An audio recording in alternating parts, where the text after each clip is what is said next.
Hi, and welcome to the first real episode of Agent John's Crime Files. I'm John Sheknovsky, retired FBI agent. I spent 20 years in the FBI, the last 10 of which were here in Bangkok, Thailand, where I live to this day. I wrote the book, Beyond the Badge, Crime, Justice, and the FBI in Thailand. And for those of you who missed my first opening video, this channel is going to be doing some deep dives in some cases, some that I worked and some that I was a part of, and some that I'm just going to rehash and reinvestigate and analyze for you, the viewer. My goal is to just talk about cases that happened in Asia. Some became really big front page news, some maybe smaller cases. The first episode today, we're going to go over the cyanide poisoning in July of 2024 at the Hyatt Erawan Hotel here in Bangkok, Thailand, where I live. I'm going to begin by giving you information about what happened, what the crime scene was, what people found, and then slowly bring you through the investigation. Behind the scenes and how the case works and how this investigation happened is very eye-opening. It was very shocking in Bangkok. For those who haven't been to Bangkok, Bangkok is the most visited country in the world, #1 for most tourists that come to this city. Any type of crime that hits a hotel, a high-end hotel, is going to truly affect tourism. It worries the Thai government. They need to solve these crimes quickly and need to assure the public that this is a one-off, that this is not happening all the time to keep tourists from coming. The case first began with a maid entering a room in the Hyatt Erawan Hotel in July of 2024, July 16th, 2024, where she saw 6 bodies laying on the ground. She immediately knew they were dead. It was very quick. She could tell there was a major problem there.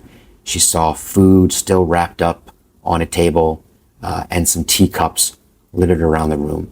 She didn't really know. She obviously, like any maid would probably do, immediately called for assistance. And then very quickly they knew they had a crime scene on their hands. They called the Thai police to respond. Thai police came in. They saw the bodies, took pictures, videos, everything you do on a crime scene before you do anything else, before you even begin the forensic analysis.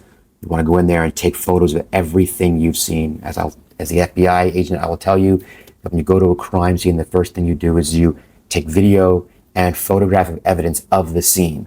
So after the forensic investigators come in and do their thing, you want to know if anything's been moved or changed or anything. So when a scene first begins and the scene's over, you want to verify if you have the same scene you had when the case first began. So no alteration of the scene. A lot of that's for possible criminal evidence in trial. So no one can accuse the police of tampering or placing evidence there. So you take a video and photos, and then before and after any kind of crime scene. So the Thai police did this. Early on, they knew they had what seemed to be a controlled environment, which means that when the maid came up, the room was locked from the inside. So it wasn't a matter of somebody breaking into the room. So if the room was locked from the inside, you had kind of a sealed environment there.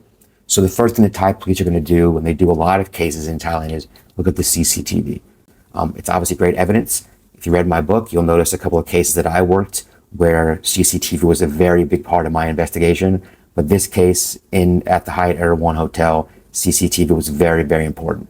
So the Thai police looked at CCTV and very quickly saw the arrival of the food by the Hyatt Erawan staff, food and tea service. So the minute they knew that the tea was delivered, the room service person left. So they knew they had a closed environment. So obviously, #1 witness you have right there is the person that delivered the food service.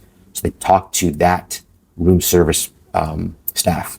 The room service staff specifically, interestingly enough, said that they when they dropped the tea and the food off, that they specifically said that they offered to make the tea, as you do in these high-end hotels.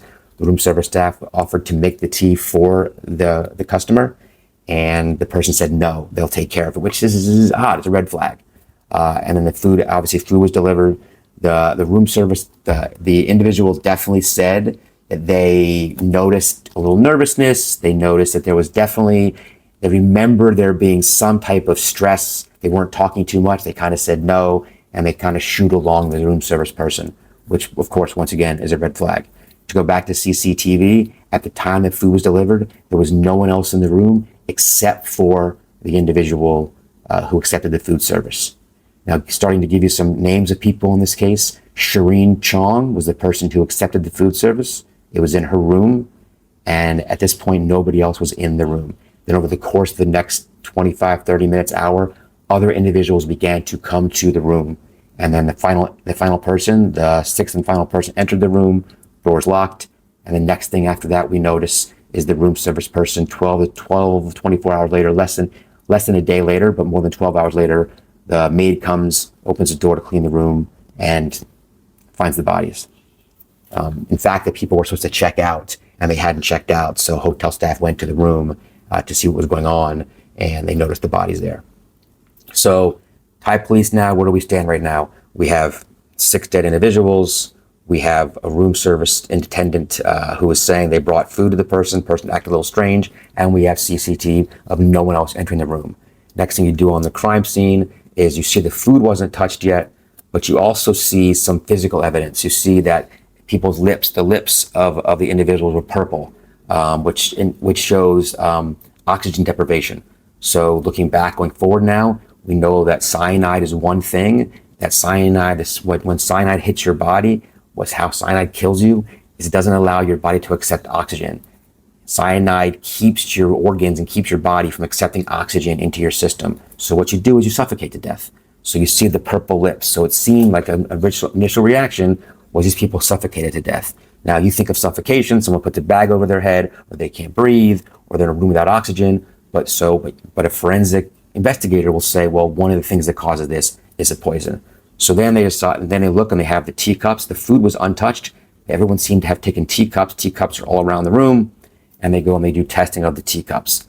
So testing the teacups and body autopsies in the body showed cyanide poisoning, cyanide in the teacups and in everyone's body. So we knew then pretty quickly, that there was a cyanide poisoning. So boom, you have cyanide poisoning, 6 individuals dead. Now we're looking for what's next. We're looking for motive. Let's see quickly, it only took a couple of days for all this to come through. But what we find out later on is that looking at phone data, looking at text messaging, looking at emails, all of the things that we need as investigators, phones, computers, those were all there, which is good. Those were all in the room with the baggage, with the luggage of the individuals. Shireen Chong, who is a Vietnamese American, had promised these individuals a very promising investment. She's been known in her past to do some kind of investments. So she had an investment for a hospital project in Japan. So she's a Vietnamese American. Of the 6 individuals, 2 were Vietnamese Americans, 4 were from actually Vietnamese from Vietnam, and they all came to Bangkok. So your question, of course, is why are Vietnamese Americans and Vietnamese nationals who are talking about a project in Japan meeting in Bangkok? We come to find out that a few of them had issues getting visas to Japan, so the good place to come was Bangkok. They could all get visas here. It's close for the Vietnamese, and the Americans are coming from America anyway, so coming to Thailand isn't that big a difference. So we do the investigation, and we find out that Shireen Chong had promised this investment.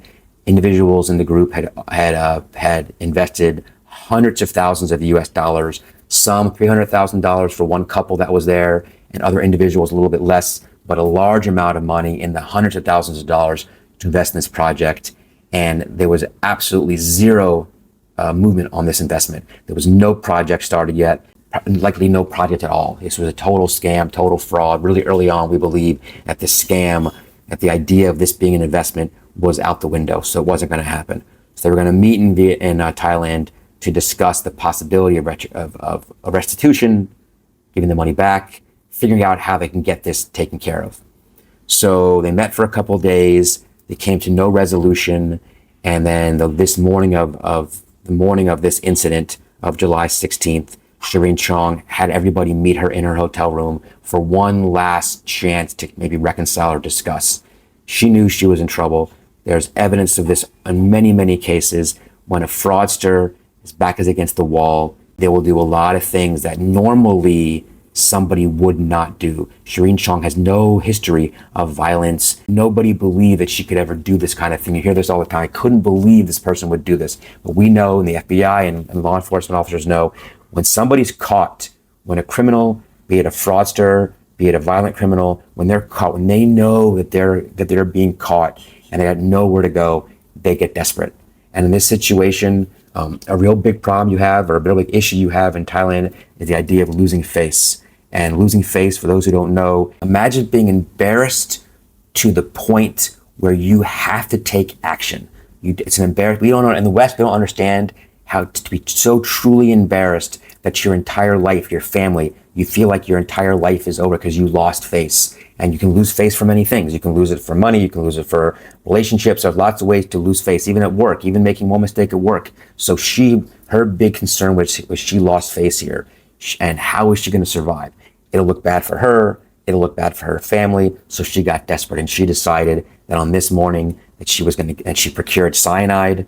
I mean, one of the parts of the investigation is, when did she procure the cyanide? During the course of this trip, she did it. She didn't come here to do this. She did come to Thailand with the idea that she could figure this out. They can come to restitution. They can figure out a way to move forward. But she realized in the course of this trip that it wasn't going to happen, that there wasn't going to be a way to get out of this. So she then decided to use the poison that she purchased. That she told the person, the room service person, she'll make the tea. She put large doses of cyanide in each of the teacups. Now, one other question people ask is, wouldn't you know that you were drinking cyanide? Well, a couple of the ways that people have delivered cyanide, some kind of spicy food, like in Thailand, there's something called tom yum soup. The tom yum soup is something that people have said, well, she could have used that as well. There was some soup on the table as well. Cyanide has kind of an almondy flavor to it, like a little almond. So the thought is that the tea that she got, there might have been a thought when they drank it that it had kind of an almond flavor to it. Look, we're never going to know if they knew. The amount of cyanide that she put in these cups was so great, was so massive. All 6 of them died very, very quickly. We can tell by the way the room was set up that some individuals kind of made it to the door of the suite, at the hotel suite, but they couldn't even open the door. 2 people were in a different room, but all were very, very close to the table they were sitting at when they were given the tea, which tells you that the cyanide was delivered in a large dose. So the investigation came through, and the investigation wasn't simple, but it was definitive. That Shireen Chong, for the purposes of getting out of this debt, the purpose of saving face, she poisoned these individuals at this last meeting at the Hyatt Erawan Hotel. And Thailand afterward did some investigating on how easy it was for her to get cyanide. There's been some new laws put in place in Thailand to help try and stem the tide of people being able to get cyanide so quickly. Cyanide is used for lots of legitimate purposes in Thailand, so hasn't been banned outright, but it's more difficult, and they're going to continue, hopefully, to track that. There's been a couple of high-profile cases that involve cyanide poisoning in Thailand since I've been here. So now, what happens now? Like as I said before, the Thai police are Thai government looking at ways in which they can enforce cyanide and laws that help prohibit the easy purchase of cyanide. The Hyatt Erawan, like a lot of these hotels, when death happens in a hotel, they call them kind of ghost rooms. The Hyatt Erawan would have had, a blessing ceremony, renovations to try and make that room, because a lot of people wouldn't stay in a room once they know that somebody passed away in it. That's a big thing in Asia. But really, this is a pure tragedy, a tragedy born of greed, desperation, and really a final meeting that turned to mass murder-suicide. I've had people ask me, what would I have done if I was in that room, or I was there, or if I felt maybe I realized the tea tasted slightly off.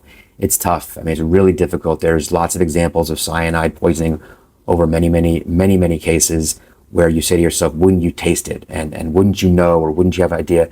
And as this, like many cases, they just didn't know. I think these people knew this woman, Shireen Chong, and they probably didn't think that she would ever stoop this low. But she broke and she cracked. So this is the case of the Hyatt Erawan cyanide poisoning. I hope you learned a little bit. Any questions you have, please drop in the comments. I'll try and get to some questions. And stay tuned for the next episode of Agent John's Crime Files. I got a long list of cases I'm looking at, but stay tuned. If you haven't subscribed yet and you like this content, please subscribe. If you want me to do a certain case later on, please let me know. But thank you for joining me, and I'll see you next time.